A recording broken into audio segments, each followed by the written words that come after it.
Please forgive the brief intro. Recently I made myself a pop filter while watching the instructional video by PT Bass. His name is Nuno. When I contacted him about other do-it-yourself recording equipment, he sent detailed instructions for a reflection screen which I have altered only slightly. The point here is that he deserves all the credit for what follows. For anyone who doesn't know, a reflection screen is a sound-absorbing backdrop for your microphone. It absorbs any sound which would otherwise bounce off a wall or the like. Put simply, this prevents some unwanted reverb. Here is your materials list. Total cost, less than $30.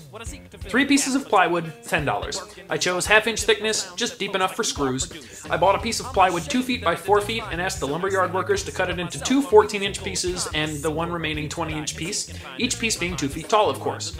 This is larger than necessary, but it keeps the dimensions very simple. 3 pieces of foam matching the sizes of the plywood, another $10. I used 5/8-inch home insulation foam, but a camping mattress or the like would work just fine. Trim the edges at an angle. There will need to be enough space at the joints to fold inward. 4 simple hinges, $4. I bought the cheapest available and they came with enough screws to attach them. Glue, $3. Thick enough to not be absorbed by the foam, strong enough to bond well. I recommend simple woodworking glue.